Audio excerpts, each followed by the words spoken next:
the nation's favourite antiques experts. Let's get fancy. Behind the wheel of a classic car. I'm always in turbo. And a goal to scar Britain for antiques. Hot stuff. The aim to make the biggest profit at auction.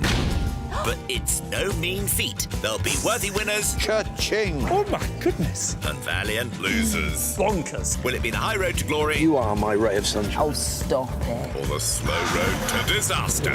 Sorry. This is Antiques Road Trip. Yeah. We're approaching halfway on our journey with Izzy and Ishi. So, how are you finding the trip with me? Oh, sorry, did you say something?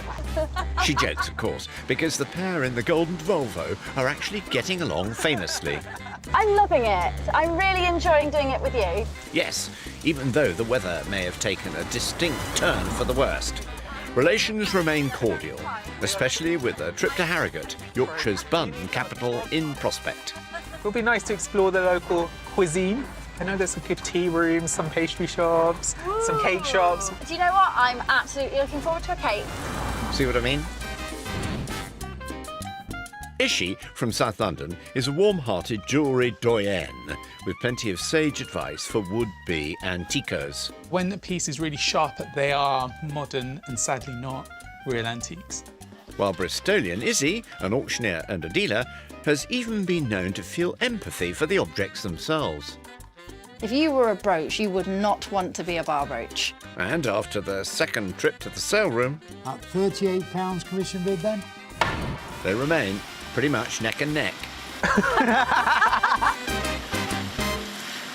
Ishi started out with £200, and those two auctions have thus far slimmed his wad down to £169.94. While Izzy, who began with the same sum, does have a wee bit more, a whole £202.88p. Maybe we can just support each other to try and make a profit for us both to stay over the £200 mark. I'm sure they'll do much better than that. They launched from the lakes and have gone on to thoroughly shop the northern shires, before next slipping south towards the Midlands with a climax expected in Leicester. I hope it clears up. Fingers crossed. Our special Say Yes to Yorkshire edition starts out in the market town of Knaresborough. On the River Nid, a place with more than its fair share of colourful local characters, like St Robert the Hermit, Prophetess Mother Shipton and Jack Metcalfe, the road builder, and Fiddler. And here comes our shoestring duet. In this one, together. Here we are. Beautifully manoeuvred. Now, play nicely, you two. At Donkey's Years Antique Centre, an expression of which the first known use was in 1927, making it almost an antique.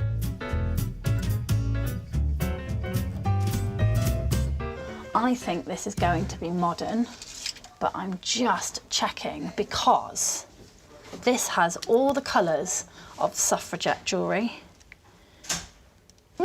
Okay, I can't buy this. It's £495. I don't have £495. But the reason I noticed it was we've got amethyst purple, pearls white, peridot green. They're the suffragette colours. So I was checking, was it therefore a period piece? Green, white and violet stands give women votes. And to be honest with you, if that was a period suffragette piece, £495 is no money for it. Fair enough. What about her chum? Also keen on sparkle. So I've just spotted something very, very interesting. And this is one of the reasons why I absolutely adore working with jewellery. So on this very simple looking plain gold band, we've got a triangle and a Hebrew letter on the inside. The Hebrew letter translates to J. That combined with the inscription on the inside, it says, "Whom virtue unites, death cannot separate." That was the motto for the Masonic Lodge. And even the design of this ring was, in the late 1800s, specifically detailed by the lodge that it should be a plain gold band of this size, this width, and I can see that there's an inscription engraved inside to the band as well. So we've got George A something, so we've got a name, we've got the lodge that this ring came from. I mean, super easy to overlook this on a shelf, but I think it's fascinating. How can so much history be captured in such a simple, sleek object? So if we take a look at the ticket price, it's marked at £425. It's out of my budget, but how special to find something with such a story just simply resting on a shelf. Fascinating stuff. I think antique and affordable should be our motto, though. I am always drawn to slag glass. I don't know why, but there's just something about it. Slag glass is a type of moulded glass or a pressed glass. Large amounts were made in the northeast during the late 19th century. It's a little jug. Now, this is relatively plain as far as decoration goes. I've seen much, much more detailed ones. But if you look carefully, you've got the bird here and another here and another here, and then the handle is modelled as branches, and it's also got a bit of an aesthetic movement look to it. It's only priced at £10. Is there a profit in that? Doesn't seem a lot of money, but I shall pop it back and then my musings and meanderings can continue. Okie dokie, I'm sure that sums like that will be of huge interest to shopkeeper Phil. These are a pair of wooden dumbbells. It's not something that you see every day. They're Victorian in age and it's called treenware, so hand-turned. They've got a beautiful patina, over a century of use. The one thing you notice about these though is that they are super, super lightweight, so you're not going to get much of a workout. They were initially made for Victorian ladies, so I don't think they weigh more than 200 grams each. Dumbbells go a very long way back. This mosaic was discovered at a 4th century Roman villa. There is a little bit of damage, which probably explains why they are £12, but at that price, I think it's well worth a punt. So, gonna carry on looking around, but definitely keen on these. Oh, good. There's an awful lot of them thar cabinets. Is he? Oh. Wow, he's rather smart, isn't he? What have we got here then? At first glance, you might think he's part of a garniture or maybe a desk paperweight, but because he's got this hook, it's actually a pocket watch holder. So you'd hang your pocket watch from this, and then you've got this sort of beautiful display for it.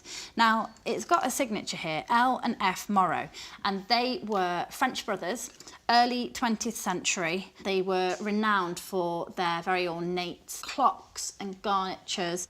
The L stands for Louis and the F for Francois.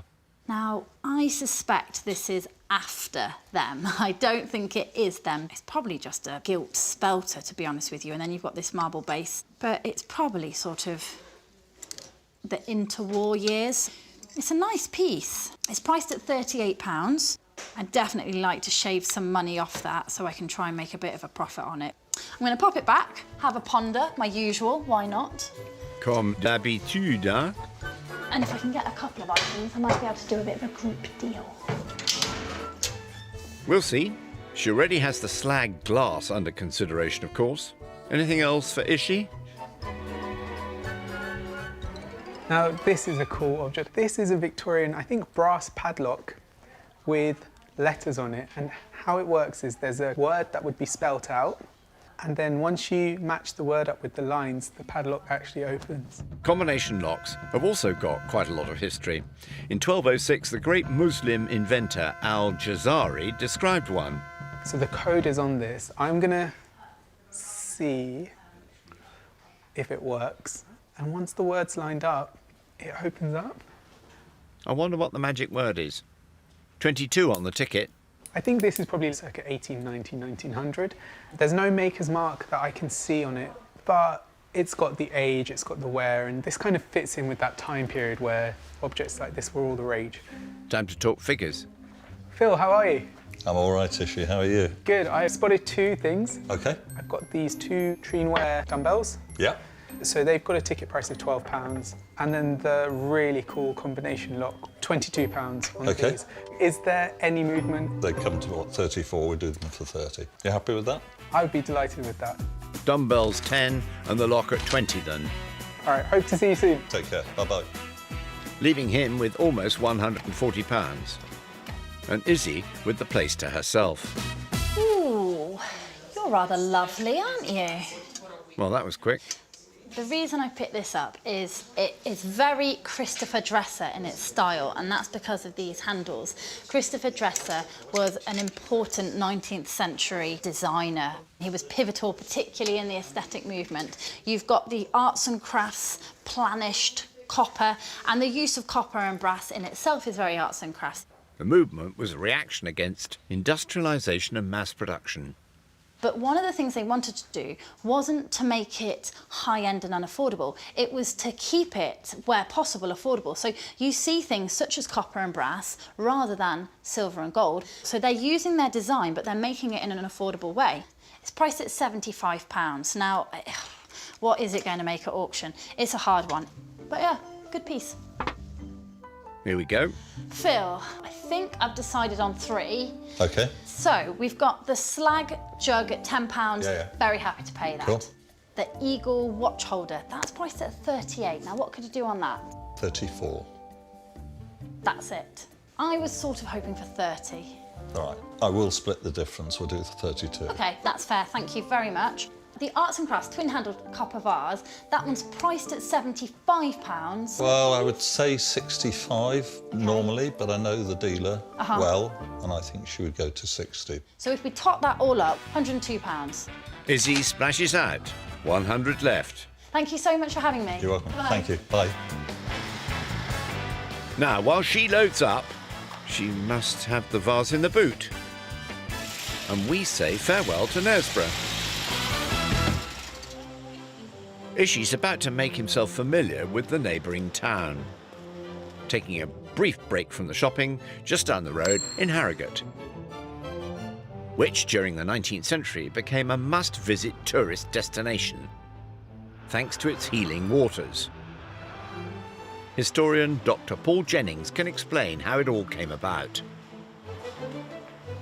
We're standing in the pump room, built in 1842, over the famous sulphur well, which has a very powerful smell. Originally, in fact, it was known as the stinking spa. And why was the water considered to have healing powers? For hundreds of years, people have been using water to cure practically everything, but it became confined to a range of specific complaints. Skin diseases, digestive disorders and so on. How did it work? Did people come and spend the day here? No, people would come for a long period of time to get the full benefit of taking the waters. You drink the waters, or else you would bathe in the water. The well at the pump rooms was by no means the first in Harrogate. That had been discovered hundreds of years before.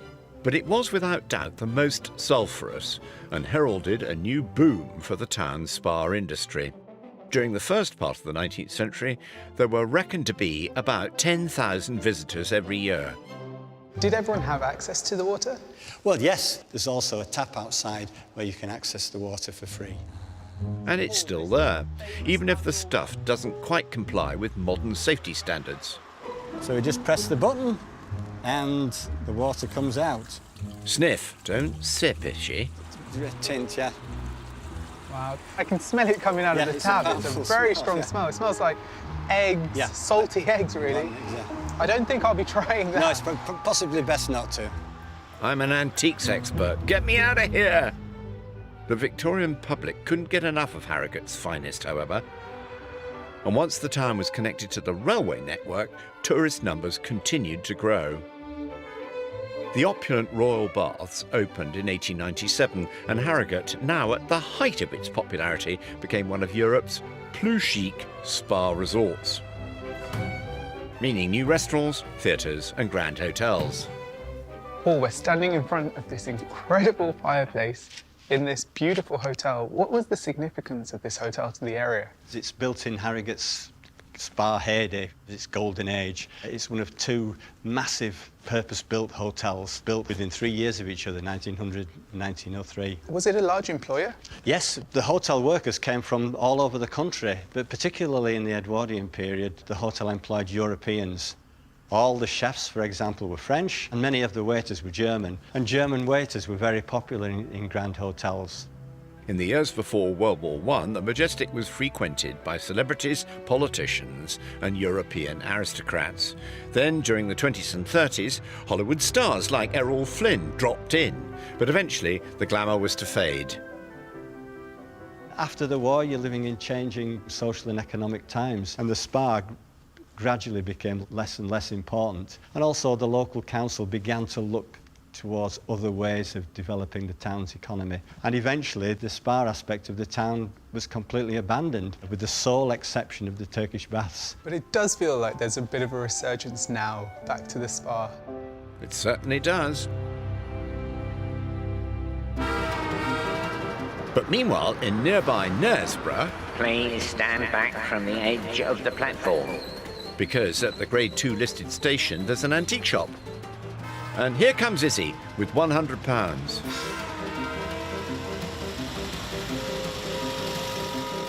Oh yes, in the waiting room actually. This is cool. Very, and much more fun than the other, much more famous Northern line. The one that goes to High Barnet. No, not Izzy's. Do you know what? I don't think I've ever played with a puppet. But time you had a go then. I don't know why I picked up one with 4 legs to start with. So you move that one, and then you have to... Oh, it's a dancing horse. More of a mule, I think you'll find. What does a horse voice sound like? See what you did there? Hey, look at me doing my dancing. Oh my God, did you see the horse talking? I think I've got the knack of this puppet malarkey. Well, sort of. What about the shopping malarkey then? Do you know what? There's not even a price on this, but with puppets, the big name is Pelham Puppets, and some Pelham Puppets are extremely rare, others less so. And I'm afraid to say, this pony here is not a rare Pelham Puppet. Right, I wonder if I can gallop out of this. Woo! Bye-bye. But we do have a bit of a timetable to adhere to, remember? And, so, anything you might consider not just playing with? That's a bit different, isn't it? It's a cake stand, but you've got the bamboo, which I love, and then you've got this rather unusual sort of plate, as it were, and it appears that the plate is made of, well, it's a material. Looks a bit like straw. I think it's been lacquered. I wonder if it's strong. I don't suppose you need it to be that strong if it's just for cakes, although a fruit cake can be jolly heavy, but a Victoria sponge, of course, is all about being light and fluffy and not having a soggy bottom. Indeed. There's something about it that I quite like, and I can't really put my finger on it, except that it's a bit different, and I haven't seen a cake stand like that before. It's aesthetic movement, so it's probably 1880s, 1890s. It was influenced by the Orient.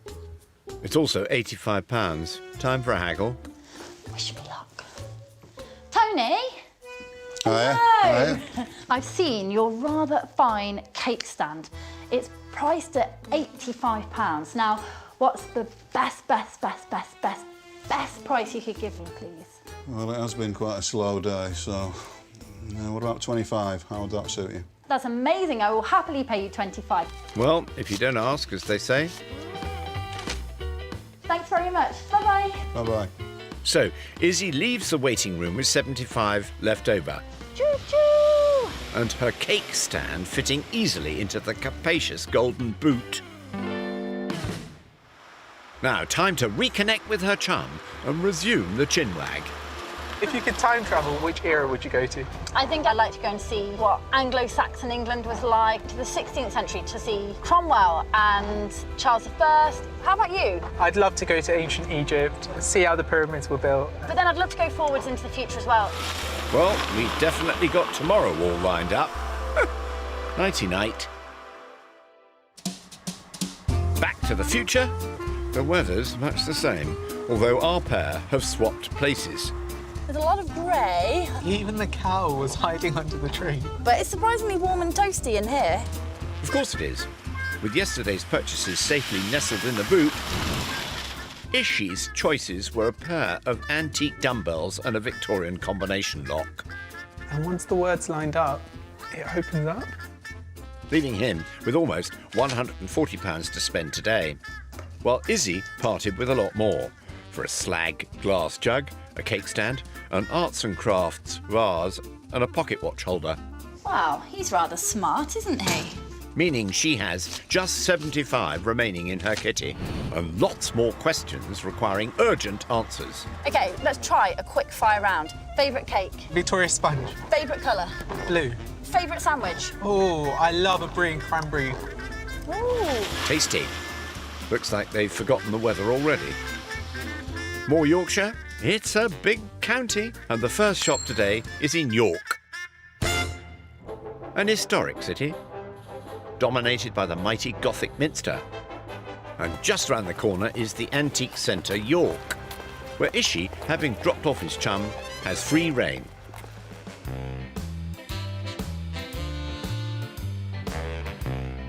Quite a choice in here too.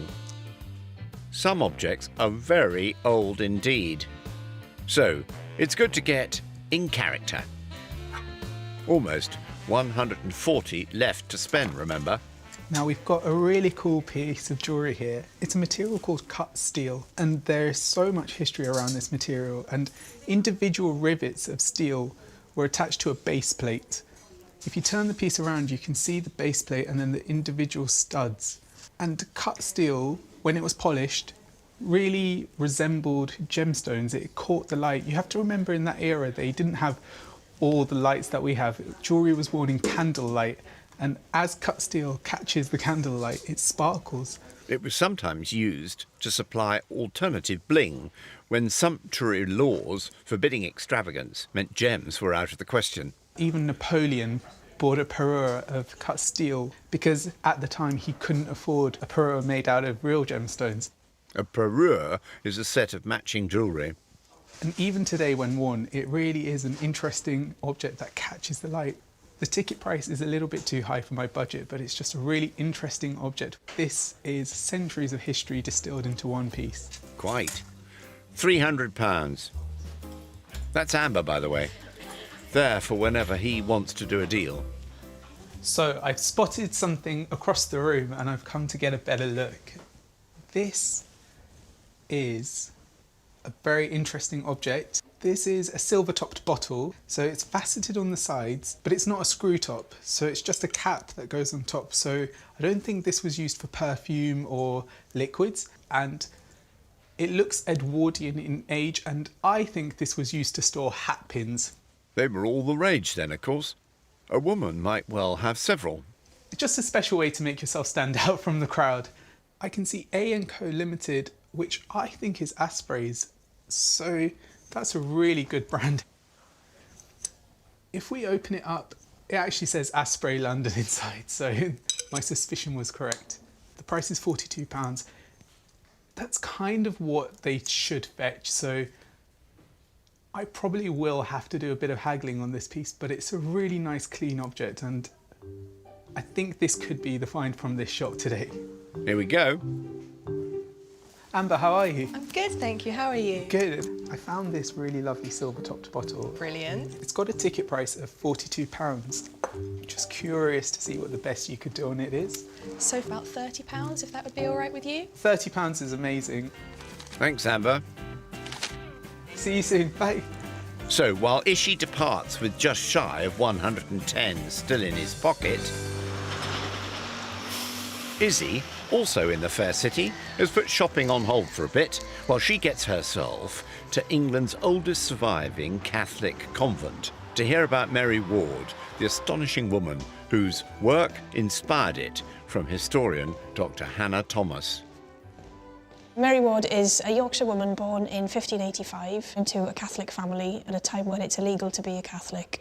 She had a vocation to set up a religious order that would educate girls. She was influenced by the Jesuit order, who had a very radical approach to education. She felt called by God to have a female order of Jesuits.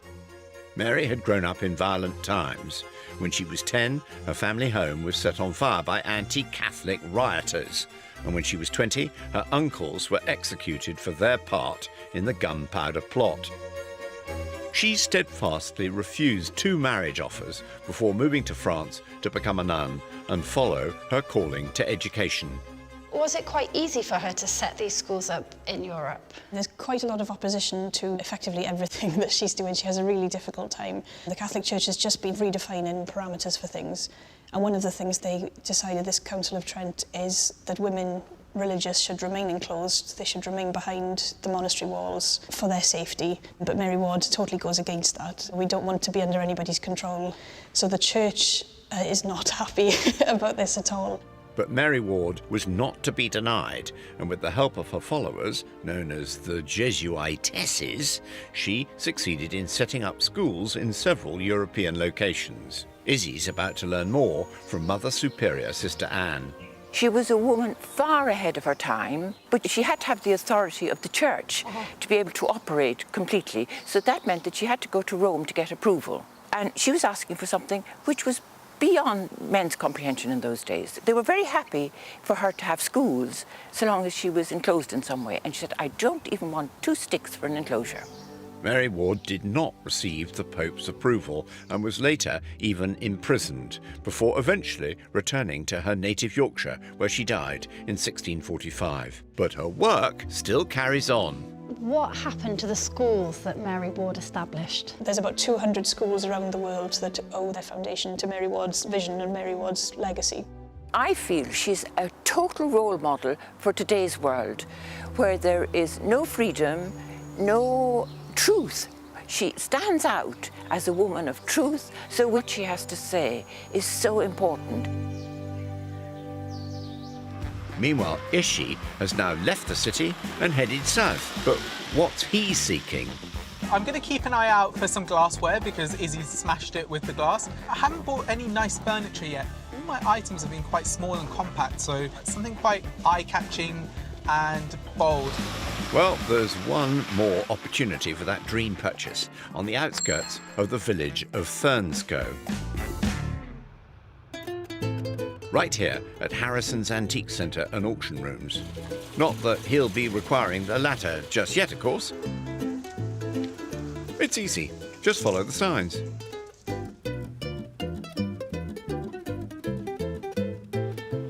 A little under £110 to spend in here, which probably precludes certain items. Plenty of others in here, though, to choose from. It's cool, it's different. I really like it. It's only a tenner. It's got a nice patina across the surface. It's got some wear and tear. With these kind of items, that's not a bad thing. It shows it's got a bit of age, a story, and people do really like that. It's a simple thing, but it does have a broad appeal. You've got interior designers, you've got collectors of these signs, you've got people with the initial I for their first name, so you've got your Ishis, your Izzies, your Ivans, anyone really. It could do really well at auction, and if I saw this in the store, I'd probably buy it for myself. I say, quick work. Now, with her, his road trip buddy. Yep, still in York. And about to get her last chance to grab a little something before the auction at Gate 56. Oh, wow. What an amazing shop. It does look rather good, doesn't it? £75 left for any further loot. Oh, I always like a little advertising piece. This one is a horseshoe brand clothes ringer for family use. So, a travelling salesman would have had this and they would go around trying to sell their wares, and what better way than by a demonstration. So you'd unscrew these bolts and that would enable you to feed your wet cloth through and really squeezes out all that excess moisture, and hopefully your clients will be so impressed and so wowed that they immediately sign up and put an order in for the full-size version. Probably late 19th, early 20th century. It's a cool piece, and it's a bit of social history. Well, typical me, picked something I can't afford. It's priced at £225, so that's not just a little bit out of my budget, that's a lot out of my budget. So I shall leave this one here for the next person to pass by and be totally amazed by the ringing properties of it. Oh, what you might call a ringing endorsement. But what about our man in Thurnscoe? He's got his eye on this item, of course. And that's N for Nathan, the man in charge. Likes to polish. I've spotted a really unusual vase here. This is French, circa 1900, and a beautiful thing actually. So it's gilt metal with these beautiful ceramic flowers all the way around it, perfectly hugging the glass, which makes me believe that this glass is original to the item. There is wear to the gilding, but nothing too substantial. I mean, it is over 100 years old. A trumpet vase. He did say he wanted glass. Also, only £25. It probably was part of a pair, but as a standalone piece, it's a beautiful object. So let's go find Nathan and see what we can do. Let's. Nathan, how are you? Hiya. So I found two cool things. First one is this really cool vase, and then this, the letter I for Ishi. Okay. So this has a ticket price of 10 quid. Yep. And that has a ticket price of 25. Is there any movement on them? I'll tell you what I can do for you. I'll happily do 20 on the vase. So it's 30 for the pair. 30 for the pair. I think that's super fair. Nice rhyme. He's been moved to poetry. Thank you so much. Thank you very much. Pleasure. Take care. See you later. Bye. Shopping done and his loot in the boot. But meanwhile, with almost £80 unspent, he heads off to collect Izzy. In Old York. Old York. They really should have named it twice. She's found something she really, really likes. I think this might be well, believe it or not, a dog cart. Child, dog. It's, I would have thought, late 19th century, possibly early 1900s. This is a replacement seat. So pop your child in here. There's a little seat belt, as it were, for the child. Even a dog running, it's not going to pick up any huge speed, so your child's going to be pretty safe. Really? I think the best use for it nowadays would be to display a few potted plants, although pooch power was once a fairly common sight. We didn't have a dog as kids, but I would absolutely, being the elder, I would be sat here. My brother, I would have at the other end, pulling me along. Mash, mash. Huh. No price label, however. I have absolutely no idea if this is a winner or a loser, but I think I've probably fallen in love with it a little bit, just because it's so mad. Let's have a word then. Hello, Neil. Hi. I think I found something weird and wonderful, and it's the dog cart. How much is it? To give you a fighting chance at auction, I'll do it for the unbelievable price of £50. So I'll say yes, please. Thank you very much. It's a deal. Woof, woof. Thanks for having me. Thank you. Bye-bye. All done with £25 left. Watch out, somebody likes it. Ah, there they go. Back together, with just the auction to worry about now, plus the odd awkward question or two. Who would your dream antiques road trip partner be? Someone really funny, but hopefully they wouldn't know what they were doing with the antiques. I think Ishi might be getting a bit competitive, you know.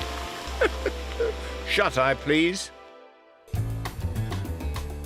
Auction viewing day starts at Stoke Park Pavilions, the Palladian-style construction built on a deer park where Henry VIII used to hunt. And here come our experts, hoping to bag some very big profits. Best of luck. May the worthy winner win. Yeah. I think that's how the saying goes. Well, something like that. After doing all their shopping in Yorkshire, Izzy and Ishi have headed south towards Northamptonshire and Stoke-Bruerne, while all their goods have been dispatched towards Nottingham and Arthur Johnson Auctioneers, where they'll be selling in the room, on the net and on the phone, with Hetty Jago in charge of proceedings. 85 goes then at 80. Ishi spent a mere £90 on his 5 auction lots, including a bit of capital spending. The I initial sign is a good feature piece. I can see this doing quite well. Izzy splashed out almost twice as much, 177, also on 5 lots. The arts and crafts vase is one of my favourite lots. I think it's absolutely beautiful. I love the bamboo tea-tailed handles. I think this is going to attract a lot of interest.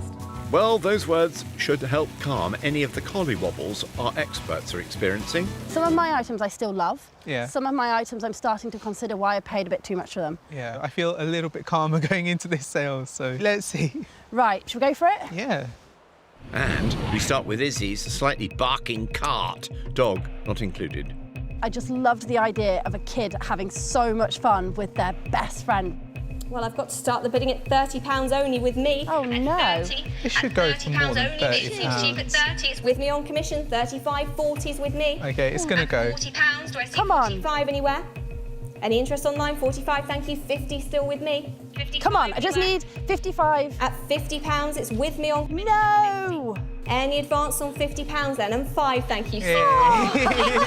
60, 65 anywhere? Come on, let's have another. Any advance online? You're out online and I will sell then. It goes on commission at 60. I think that's quite cheap.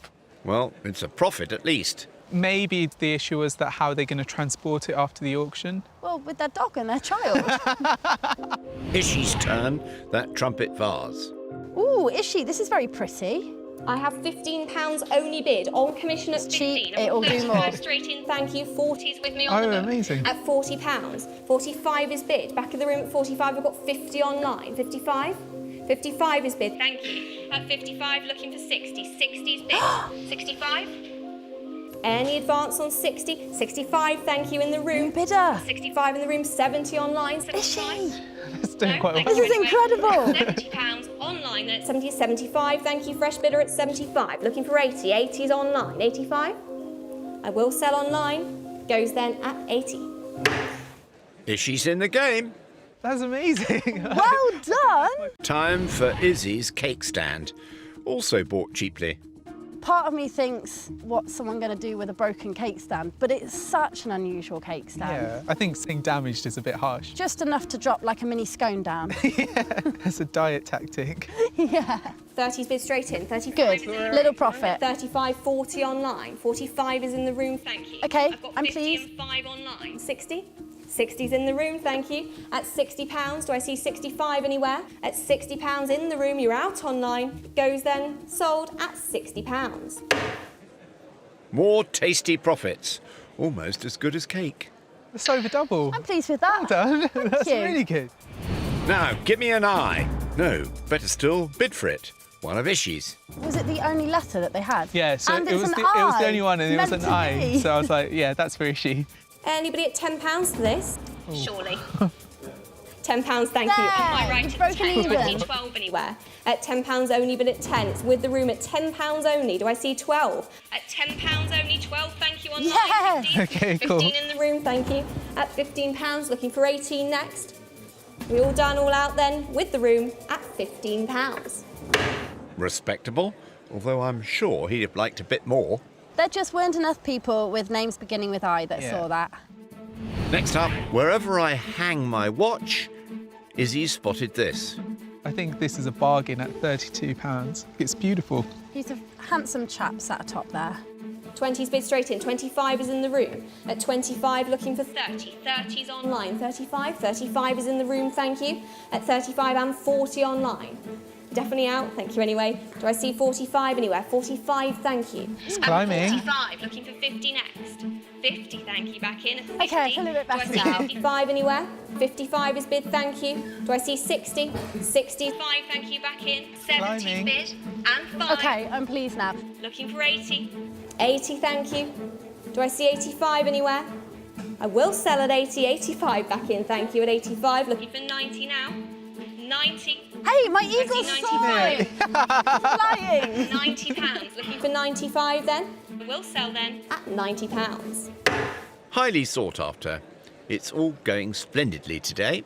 I'm delighted, totally delighted. Feel the burn? Anticipate the profits? Ishi's bells. Originally, they were used for like women's weights because they needed something so delicate to work out in the Victorian era. I reckon I could get on board with these because I could probably just sit here doing a weight whilst drinking a cup of tea in one hand, weight in the other. Surely someone's got to love them. Start me at 30 on these, please. Start me at 15 then, surely. 15, thank you. Straight I've in got at 15 already. bid, 18 in New Zealand. At £18, I've got 20 now in the room. At 20, do I see 25? 25 online. 30? Want to go one more? 30, thank you. In the room, I've got 35 Doubled your money. online though. 40? At £35, it's online at 35. Looking for 40 now. 40, thank you. Back in New Zealand at 40. Oh, Who bro. knew? It was all about the lightweight weights. Off to New Zealand. Well, at least it won't be too heavy to fly over there. The shipping won't be too much. Not a single loss today so far. You are on an absolute roll, is she? Touch wood, thank you. Now for the auctioneer's favourite, Izzy's Art Nouveau vase. This sort of item used to do so well. It used to be really popular, which is why I bought it. And I sort of hoped it might be Christopher Dresser design or similar. Start me at 60 on this one, please. Start me at 40 then.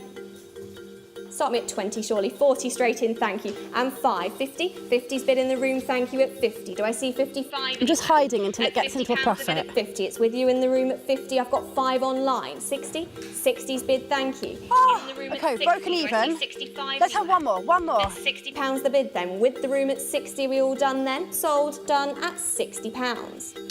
So I think that has answered my question. It is not Christopher Dresser. It is nothing to do with Christopher Dresser or anyone that even knew Christopher Dresser. I think they may have heard of him, though. Well, it could have been worse. It could have been a lot worse. Ishi's Asprey's bottle now, hallmark silver. Well, I have £10 only bid on commission at 10. Do I see 12 anywhere? Oh, no. £10 only bid at 10. It's on commission at £10, looking for 12. 12, thank you. 15 still with me on the book. 18, thank you. My bid's out now. It's online at 18 and 20. And looking for 25 next. 25, thank you. Getting closer. One more to break even. 30. We all done then? I'm selling at 25. Oh, well, someone's got themselves a very nice thing. £25 for an Asprey sterling silver bottle. Can you imagine what that costs brand new? Slag glass jug, anyone? Izzy's last lot. So I've got to start at £12 only bid. That is a profit. I will take that. I was expecting her to say like 1200. 18's with me. 20's now in the room. 25 is still with me on commission. Do I see 30 anywhere? At £25 then it is with me. Selling then on commission. Goes at 25. Izzy's amazing glass streak continues. So far, I'm pleased every with glass item you've had has done so well. You even had me going around the shops looking at glass, which I never do. But how will Ishi fare with his final offering, the little lock? I really like this. I'm not an expert in padlocks or what the market on these things are. Oh, aren't you? Well, you know what? I am an expert in padlock, so I can tell you, Ishi, it's going to do great. I have got commission interest, but I can start at £20 only. On commission at 20 and 5 and 30, 35, 35, 40s with me on commission. 45 back online. 50 online, thank you. 55 anywhere. At £50 the bid then. £50 then it's online and I will sell then at £50. Well played, Ishi. I think he found the right combination today. I've got to say, you absolutely, hands down, have come out the winner on this one. She's right. Izzy began with £202.88 and after auction costs made a very nice profit. So she now has £267.78. While Ishi, who started out with £169.94, made, also after costs, a bigger profit, meaning he is victorious today and now very close overall with £252.14. So, are we still being nice? Well done. Thank you. Well done to you too. Thank you. Yep, bless them, still being nice. Next on Antiques Road Trip, doing the Dales. You're from around here, aren't you? Originally, yes. I am a Derbyshire girl. Feeling the squeeze. Well, it's making a sound, which is always a good sign. And bringing home the bacon. Oh, I really love breakfast.